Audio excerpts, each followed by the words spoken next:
Hey everybody, my name is Lucy Dunne and this is my binge eating disorder story.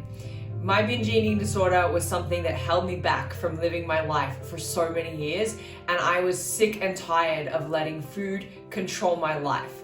So in this video, I'm going to get real with you. I'm gonna get raw and deep into what my binge eating disorder looked like.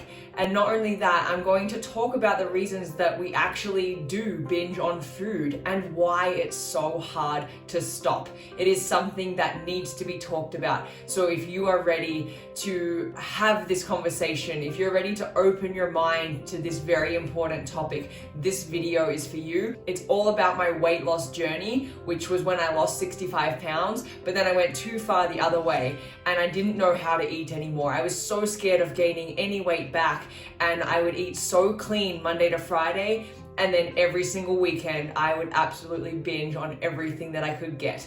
You name it, I was eating it. Sometimes my binging episodes would be anywhere between 15 and 20,000 calories at a time, and I was running on this hamster wheel without knowing any way to get off.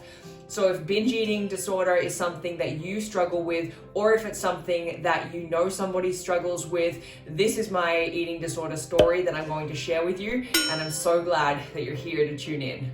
After dealing with my own body shaming, developing an eating disorder, and failing countless times, I am now determined to break women away from the stereotypes that we belong on a treadmill, that we should not lift heavy weights, that we should only eat 1,200 calories a day, and then when we stand in front of the mirror, we just pick ourselves apart. So I have to start by saying that I am actually thankful for my binge eating disorder, because without it, I would not be where I am today. I truly believe that I was put on this earth to do what I do, and that includes the story and the journey that I now have experienced because of my eating disorder. I'm able to help hundreds of women around the world with their problems around weight loss, their issues with eating, and I truly believe that the reason I'm so good at this is because I went through it. I understand it. I know what it's like, not only to be struggling to lose weight, but to be having this disordered relationship with food. So you combine those two things together, that's how I'm able to help hundreds of women around the world not only reach their goals, but exceed them and live the happiest life that they have ever lived. So the first thing, the number one tip that I have to share with you today is something that I wish someone had beaten into me so long ago, because it was an absolute game changer when it came to my binge eating disorder. We binge what we restrict. So when we remove entire food groups, when we tell ourselves that food is bad, when we think that we are the worst person in the world for overindulging the night before, and we starve ourselves for the next day, this is all going to actually lead to a bigger problem and a bigger binge episode down the line. Simply put, we binge what we restrict, and that is because our brain changes the chemical balance when we put those foods into our mouth to the point where it feels good. It's sending that signal to our brain that it wants more of it, and it can be really difficult to try and break that powerful brainwave, that powerful message, and we feel lost, we feel alone, and ultimately this is because of that binge restrict cycle. So the number one tip is look at what you're restricting. Look at these diets that you're following. It's time to let those go. It's time to say no to those. Every food is allowed. Every food is beautiful. We just have to learn which ones are best for our body. Everyone is different, but we will binge on what we restrict. So no more restrictions. This second tip that I have for you around helping you overcome your eating disorder is your stress level. As women, when we are under stress, our cortisol levels raise. This wreaks havoc on our system. We are then always in this survival mode, and our bodies don't know how to operate at that level for long periods of time. So we have to work on ways to reduce that stress. This can be anything. It doesn't have to be exercise related. Think about things that make you laugh. Think about things that make you happy and that make you smile. These are the things that I want you to make a little bit more time for every single day, because over time it will reduce that stress level, and it will become easier for our system to trust us and to know that we're going to take care of it. And this sounds like it has nothing to do with food, but when we reduce that stress level, we are less likely to binge eat and turn to food for comfort. So the third tip that I have for you is to have a look at the results that you are achieving. For me, when I was struggling with my binge eating disorder, there was nothing that could have satisfied me. No picture that I took of my body was ever good enough. No flexing photo in the mirror that I took ever looked as good as what I saw on Instagram. And so what I recommend to you is having a look at what sort of results you are actually trying to achieve. Because a lot of the time, we're setting ourselves up to fail. We think that we're setting these amazing, awesome goals, but what actually happens is that we are setting ourselves up to never be able to hit them and to never be good enough, and we're going to continue that cycle. And that's the same thing with the food. We're going to binge on the weekend, we're going to beat ourselves up, we're going to starve ourselves all week, and then we're going to have another binging episode. We're going to feel like a failure. We're never setting ourselves up to reach goals and to take little milestones and wins and celebrate those along the way. We're always going to be running up against that never good enough mindset.